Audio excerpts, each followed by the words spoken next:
Hi everybody, we're continuing today with the laws of Lashon Hara and Rechilas, and we're talking about a very common topic and a very important topic, speaking Lashon Hara when it comes to dating or Shidduchim.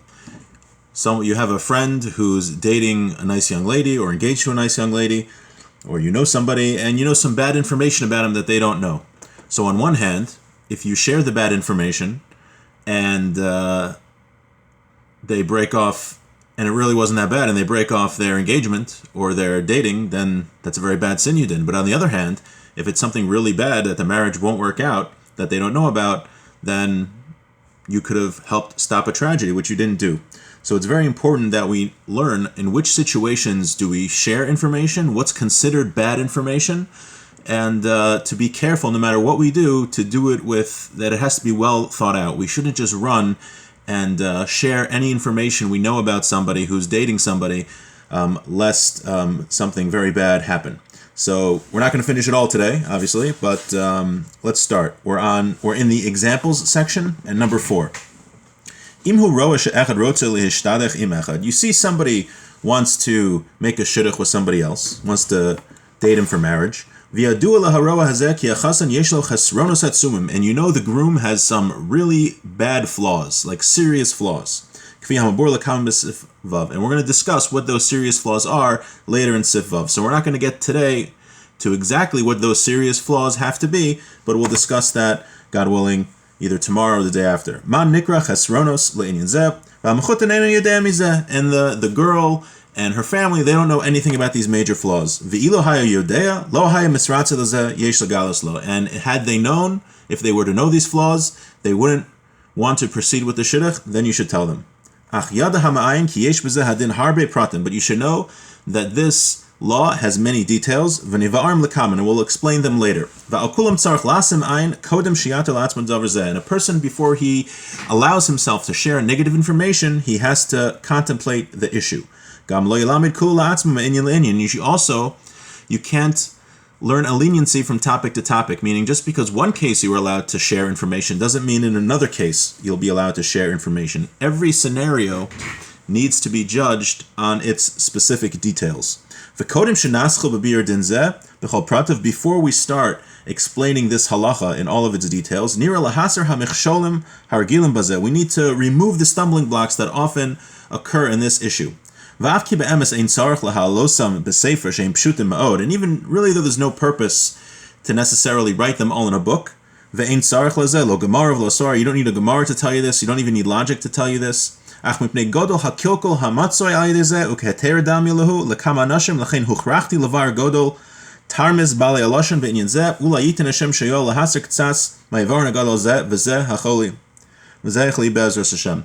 Chavetz Chaim says, really, there's no need to issue a lot of these warnings about this topic he's going to give because they're obvious. However, since this is an area where people very often do things that they shouldn't be doing and share information which they should not be sharing, he feels that it's necessary to write these things even though they are obvious. Halacha hey.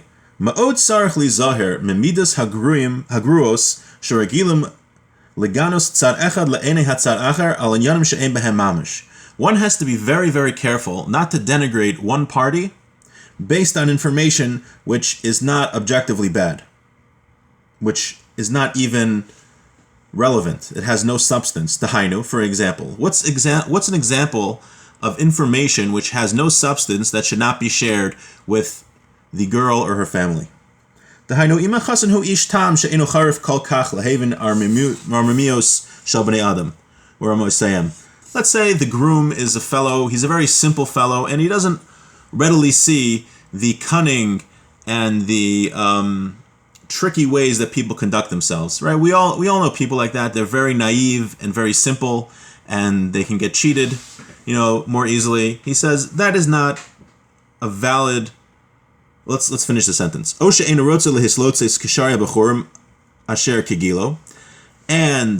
Or another example. Somebody, he doesn't joke around and mock others with his friends, right? You have a group of guys and they're joking around, making fun of people, and he doesn't join with them. Hem mefarsimim also be'ir avor zeh le'ishot upesi ad shel pa'am yeh davar zeh siba shel yirtzu lehishtadechim o avor zeh o levatel shidduch she'asa kfar. he says that very often with these types of people, either they're very simple and they don't get other people's trickery, or they don't join in mocking others with their friends. You'll have people that'll go around in the town and they'll say, this guy's a fool, he's an idiot, he's a moron. And what happens is that there's rumors start to spread that this guy is a moron and nobody wants to go out with him, nobody wants to date him. This is a very, very bad sin. These are examples of things that she'ein bo mamish, there's no reason to be repeating this. Kriyotz b'zeros rabos yikras Hashem kol sifsei chalukos, and Hashem will cut off all of those with who make this type of speech over zeh. Ki lo dai shehem b'chlal balei lashon hara. It's not enough that they're speaking lashon hara, because the fact that the guy is a simple person or he doesn't join in with joking with his friends, that's not a reason, that's not a significant thing that you need to be telling people. So therefore it's lashon hara.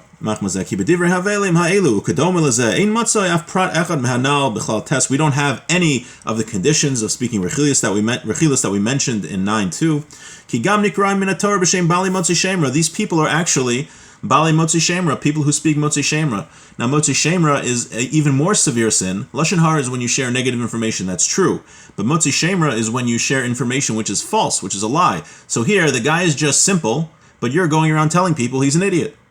That is Motzi Shemra, and a very, very, very bad sin. Mekevin shehu sheker, since it's not true, like we mentioned earlier.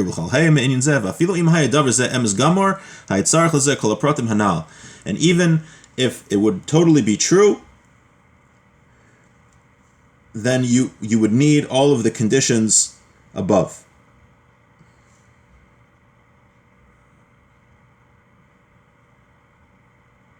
And he says, the Chavetz Chaim says in the bottom that it's very rare that you're actually going to have all of the conditions.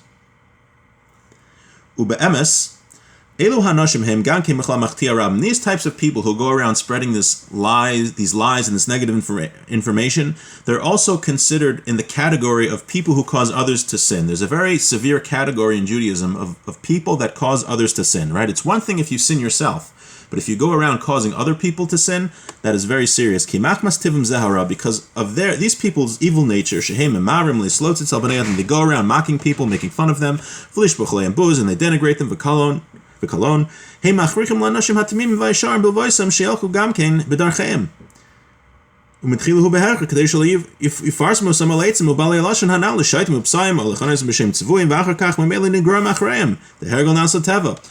happens? You have a group of scoffers in the city. They go around speaking negative, false information about people. Now, the simple people in the city, they don't want to be mocked or called fools also, or called hypocrites. So they join in, and they also start mocking people because they don't want to feel left out and they don't want to be embarrassed. You have people also, like online, they'll go and they'll mock, rabbis. I just saw, unfortunately, a video today of somebody who was in the news, and he was denigrating rabbis. So very often you'll have people join in and also denigrate rabbis because they don't want to be called hypocrites by not denigrating the rabbis, or they want to join in and they don't want to act holier than thou. Oh, you're defending the rabbi, you're better than me. So people very often follow these other people. So in addition to them being Baalei Lashon Hara, they are also Machtia Es Harabim. They cause others to sin. Ukiyadua. Maimer HaGemara of Avodah Zarah, the Gemara in Avodah Zarah says, Im halach sof olamot, if you go with scoffers, you're going to stand with them. V'im amad sof oleshev, if you stand with them, you're going to sit with them. Umam ma'od sarach lizgaber al atzmo, a person has to overcome this urge, shalot latet yad, l'chatchila la'anoshim halol, to not extend a hand to these people. Dahainu shalo la'ariv imahim, rak yischazik ma'od shalo lihischaber imahim. You have to try very hard not to join with them. Klal, kemoshe kasav, im yomer l'cha, Lacha itanu minaraglecha minisivasam, you should not go with them. Kiragleim laral yarutsu, they run to do evil, and you should hold back your feet from running with them. V'amru Chazal, the rabbis say, be'edias parakei mutav shikra adam shota kol yama valya rasha sha'achas lifnei hamakom. It's better to be called a fool your entire life than to be called an evil person in front of Hashem for one moment. V'nakan lashon kriya lefiha inyan sheshayach sham avo be'emes. Nachon la'adam shi'ase afilu ma'isa shtus biyadayim. Rak shelo yeh alav shem rasha. It's better that a person is called, not only is it better that he's called a fool in front of people, but he should act like a fool in front of people if it will save him from being called evil in front of Hashem.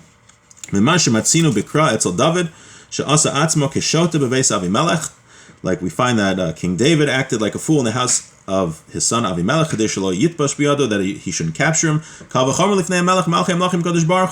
We have to have our priorities, and it's more important to do an action to look like a moron and look like a fool, and people mock you here, than that Hashem calls you a rasha for one moment. Also with the rabbi saying Chulin ala pasuk Adam u'behema tashi Hashem elu b'nei Adam shehem arumim b'das u'masimim atzim k'behema. This verse refers to people that act like animals, that they are naked in their logic, in their minds, as animals. V'ayim brachos hamotzi kilayim bebigdo my taima ein chachma.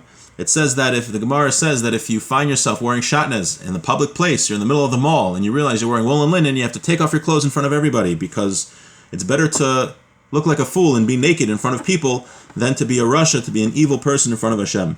So the